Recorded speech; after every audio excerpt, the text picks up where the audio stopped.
بسم اللہ الرحمن الرحیم۔ السلام علیکم ورحمۃ اللہ وبرکاتہ۔ بسم اللہ الرحمن الرحیم۔ عزیز طلباء اکرام، ایم اے اسلامیات کے مضمون تاریخ اسلام کا آج ہمارا سبق نمبر 58 ہے، جس کا عنوان ہے بنو عباس کا تعارف اور ان کا عروج۔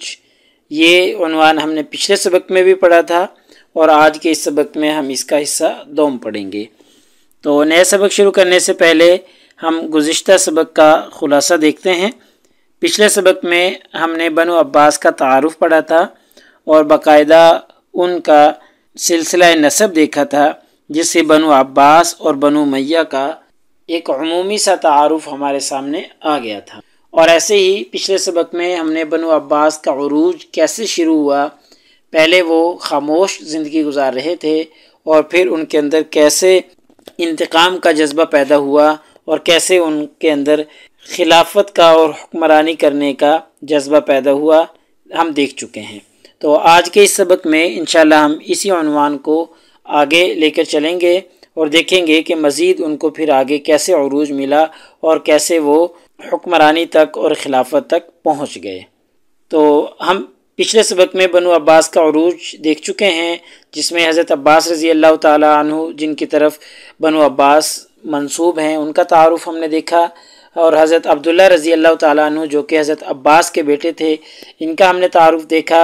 اور علی بن عبداللہ جو کہ حضرت عبداللہ کے بیٹے تھے، ان کے بارے میں ہم نے پڑھا کہ ان کو کیسے سزا دی گئی اور پھر ان کی سزا کی وجہ سے بنو عباس کے اندر انتقام کا جذبہ پیدا ہوا۔ ایسے ہی کشمکش کا آغاز کیسے ہوا، یہ ہم تفصیلات دیکھ چکے ہیں، اور آج ہم دیکھیں گے کہ محمد بن علی عباسی، یعنی جو حضرت علی بن عبداللہ عباسی کے بیٹے محمد تھے، یہ بھی بے پناہ تنظیمی صلاحیتوں کے مالک تھے اور عوام میں اور خواص میں بڑے مقبول تھے۔ ان کے 4 بیٹے تھے، ایک کا نام ابراہیم تھا، ایک کا نام موسیٰ تھا، اور ان کے ہاں پھر ایک تیسرا بیٹا پیدا ہوا جس کا نام انہوں نے عبداللہ رکھا تھا، جو بعد میں ابو جعفر منصور کے نام سے مشہور ہوا تھا۔ 3 ہو گئے۔ چوتھا ان کا بیٹا جو تھا، اس کا نام تھا عبداللہ،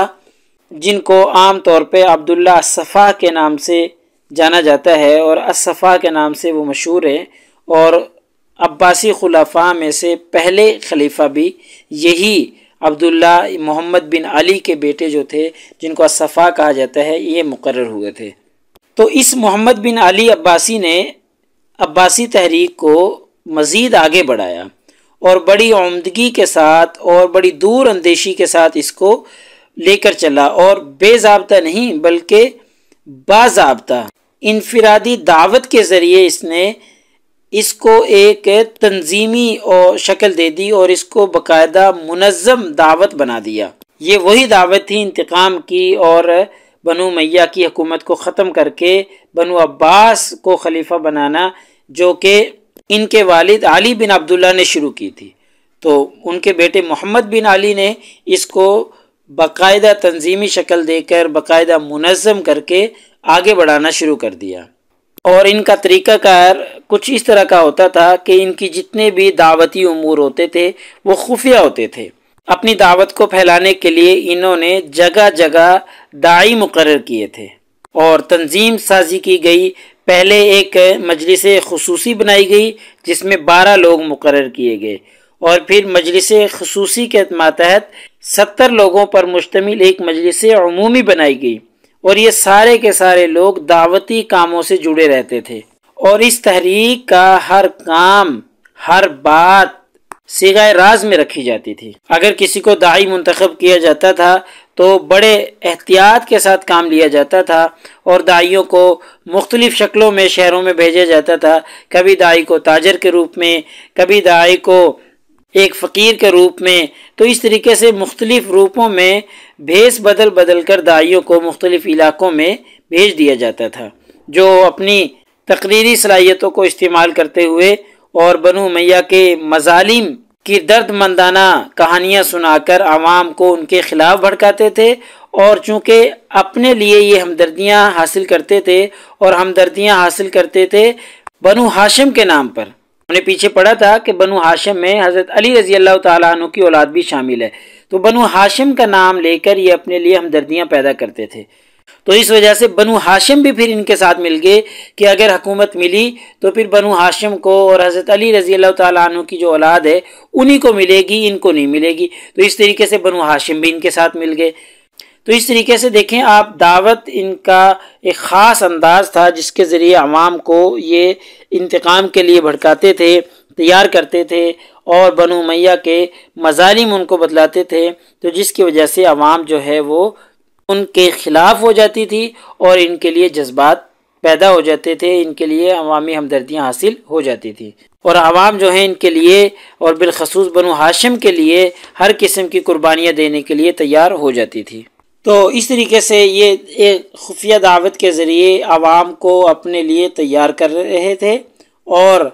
جو بنو امیہ کے خلفاء تھے ان کے خلاف بھڑکا رہے تھے۔ پھر محمد بن علی کے بعد ان کا بیٹا ابراہیم آیا، تو ابراہیم نے بھی بڑی عقل مندی اور دانش مندی سے کام لیا اور اس دعوت کو مزید آگے بڑھایا، اور بنو ہاشم اور اہل بیت کے نام پر اس تحریک کو مزید تقویت دی۔ عوام کی اکثریت بنو عباس کی اس دعوت پر لبیک کہتی، کیونکہ یہ نام لیتے تھے بنو ہاشم کا اور اہل بیت کا۔ تو بنو ہاشم اور اہل بیت کے حمایت کی وجہ سے لوگ سمجھتے تھے کہ یہ تحریک ہی ان کی ہے، تو لوگ ان کے ساتھ فوراً جڑ جاتے تھے اہل بیت کی وجہ سے۔ بہرحال جتنا بن سکتا تھا ابراہیم نے بھی، جو کہ محمد بن علی کے بیٹے تھے، اس تحریک کو مزید تقویت دی، اپنی اعلیٰ تنظیمی صلاحیتوں کی وجہ سے اس کو آگے بڑھایا اور لوگوں کی ہمدردیاں حاصل کی اور بنو امیہ کے خلاف لوگوں کو تیار کیا۔ پھر اس کے بعد ابو مسلم خراسانی نے اس تحریک میں شمولیت اختیار کی۔ اب سوال یہ ہے کہ ابو مسلم خراسانی کون تھا؟ تو ابو مسلم خراسانی کے جو والد تھے وہ بچپن ہی میں وفات پا گئے تھے، یعنی ابھی ان کی عمر تقریباً 7 سال تھی تو ان کے والد کی وفات ہو گئی تھی۔ تو والد کی وفات کے بعد ایک شخص تھے جن کا نام تھا عیسیٰ بن موسیٰ، انہوں نے ان کی پرورش کی اور ان کی تربیت کی، کیونکہ یہ جو عیسیٰ بن موسیٰ تھے یہ اہل بیت سے محبت کرتے تھے، تو اس لیے ابو مسلم خراسانی بھی بچپن ہی سے عیسیٰ بن موسیٰ کے خیالات سے متاثر ہو گئے اور ان کے اندر بھی اہل بیت کی محبت پیوست ہو گئی۔ تو ابو مسلم خراسانی نہایت ذہین شخص تھے، نہایت دور اندیش اور معاملہ فہم شخص تھے۔ ان کی حقیقی صلاحیتیں ابراہیم کے زمانہ میں ظاہر ہوئی تھیں کہ ابراہیم نے ان کو خراسان کا رئیس بنا کر روانہ کیا، اور اس وقت ان کی عمر صرف 19 سال تھی۔ تو خراسان پہنچ کر وہاں پر جو داعی موجود تھے، عباسی داعی جن کو کہا جاتا تھا، انہوں نے اس نو عمر شخص کی قیادت کو قبول کرنا پسند نہیں کیا، لیکن پھر بعد میں ابراہیم کے حکم پر انہوں نے اس کی قیادت کو قبول کر لیا تھا، اور خراسان کے اطراف میں اس نے داعیوں کو پھیلا دیا اور ایک خاص طریقہ کار استعمال کیا جس کی وجہ سے بہت سے لوگوں نے اس تحریک میں شمولیت اختیار کر لی۔ تو یہ ابو مسلم خراسانی جو تھا، اس کے شامل ہو جانے کی وجہ سے یہ تحریک بہت جلد جو ہے وہ پھیلنا شروع ہو گئی اور زور پکڑتی چلی گئی۔ تو ابھی تک تو یہ جتنا بھی عروج مل رہا ہے بنو عباس کو، یا جتنی بھی ان کی دعوتیں ہیں یا جو داعی پورے ملک میں پھیلے ہوئے ہیں، یہ ان کی جو دعوتیں ہیں یہ ساری کی ساری خفیہ تھیں۔ اب جب ان کو زور ملنا شروع ہو گیا، طاقت پکڑنا شروع کر دی انہوں نے، تو پھر انہوں نے اعلانیہ دعوت کا آغاز کیا، کیونکہ اب وہ اس قابل ہو چکے تھے کہ وہ اپنی خفیہ تحریک کو ختم کریں اور خفیہ تحریک کی بجائے اب اعلانیہ تحریک چلائیں، اور مرکز کی طرف سے ان کو ہدایات بھی آ چکی تھیں۔ تو ابو مسلم نے ایک خاص طریقہ اپنایا کہ ابو مسلم نے سیاہ لباس پہنا اور 25 رمضان 129 ہجری کو خراسان کے ایک گاؤں میں ایک بہت بڑی آگ روشن کی، اور وہاں پر باقاعدہ پروگرام کے مطابق جتنے بھی عباسی داعی تھے اور عباسی تحریک کے لوگ تھے وہ سب جمع ہو گئے، اور عباسیوں نے بنو امیہ کے سفید پرچم کے خلاف سیاہ رنگ کا پرچم جو ہے اسے اختیار کیا تھا۔ تو یہی وہ موقع ہے جہاں پر ابراہیم نے ان کو امیر اہل بیت رسول صلی اللہ علیہ وسلم کا لقب دیا تھا۔ تو اب آپ دیکھ رہے ہیں کہ آہستہ آہستہ عروج پکڑتے جا رہے ہیں بنو عباس اور ترقی کرتے جا رہے ہیں۔ تو اسی طریقے سے پھر بنو امیہ کے خلاف خروج کی ابتدا ہوئی، کیونکہ یہ تحریک جو ہے لحظہ بہ لحظہ ترقی پاتی جا رہی تھی، اور جب مروان ثانی جو کہ بنو امیہ کا حکمران تھا ان کا زمانہ آیا تو ملکی صورتحال بہت ہی پریشان کن تھی۔ اگرچہ ہم پیچھے پڑ چکے ہیں، مروان ثانی جو تھا وہ بہت زیرک انسان تھا اور با حوصلہ اور پرعزم انسان تھا، لیکن مسائل اور مشکلات کچھ اتنی زیادہ تھیں کہ یہ ان کو اپنی پوری کوشش کے باوجود سلجھا نہ سکا۔ یہ عباسیوں کی تحریک تو عباسیوں کی تحریک تھی، اس کے علاوہ خوارج کی سرگرمیاں عروج پر پہنچی ہوئی تھیں، اور عرب قبائل جو ہے وہ باہم دست و گریباں تھے، باہم وہ لڑائی جھگڑے میں مصروف تھے۔ تو بنو عباس نے ان حالات کو اپنے لیے مناسب سمجھا اور اپنے لیے سازگار سمجھا، اس لیے ابو مسلم خراسانی نے اپنے منشور کا اعلان کر دیا اور کھلم کھلا خروج کا اعلان کر دیا، اور ایک وقت مقرر کیا جس وقت پر سارے خراسان سے ہزاروں لوگ جو ہیں وہ اپنے ہاتھوں میں چھوٹے چھوٹے ڈنڈے لے کر نکل آئے۔ تو اس طریقے سے بنو امیہ کے خلاف خروج کی ابتدا ہو گئی۔ اس کے بعد پھر مروان ثانی کا قتل ہوا۔ مروان ثانی کو جو کہ بنو امیہ کا آخری حکمران تھا اس کو قتل کر دیا گیا، اور مروان ثانی کے قتل کے بعد پھر عباسی خلافت کا قیام ہوا، اور ابو العباس عبداللہ الصفا کے نام سے عباسی خلافت کا پہلا خلیفہ جو ہے وہ تخت نشین ہوا۔ اور جب مروان کا قتل ہوا تو مروان کے قتل کے بعد دنیائے اسلام کے خلیفہ کی حیثیت سے عبداللہ الصفا کو تسلیم کر لیا گیا، اور باقاعدہ طور پر عباسی خلافت کا اس طریقے سے آغاز ہو گیا۔ تو اس طریقے سے آہستہ آہستہ پھر ان کو عروج مل گیا، اور پوری اسلامی دنیا میں عباسی خلافت قائم ہو گئی۔ تو یہ ان کے عروج کی کہانی ہے جس کا مختصراً ہم نے تذکرہ کیا ہے۔ درمیان میں چیدہ واقعات اور بہت سے ہیں جن کا تذکرہ ہم نے مناسب نہیں سمجھا۔ تو بہرحال آج کے ہمارے اس سبق کا خلاصہ یہ نکلا ہے کہ آج کے اس سبق میں ہم نے بنو عباس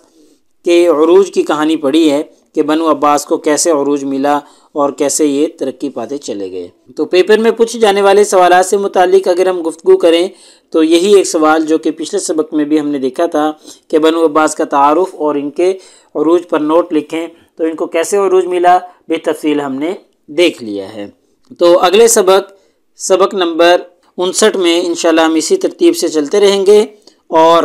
بنو عباس کا انتظام سلطنت اس موضوع پر انشاءاللہ ہم گفتگو کریں گے کہ جب ان کی سلطنت قائم ہو گئی تو سلطنت قائم ہونے کے بعد ان کا نظام سلطنت، انتظام سلطنت کیا تھا، کیسا تھا، انشاءاللہ تفصیلات ہم دیکھیں گے۔ جزاکم اللہ خیر۔ السلام علیکم ورحمۃ اللہ وبرکاتہ۔ اللہ پاک آپ سب لوگوں کا حامی و ناصر ہو۔ اگلے سبق تک اجازت چاہتا ہوں۔ اللہ تعالیٰ آپ سب لوگوں کو کامیابیاں اور ترقیاں نصیب فرمائے۔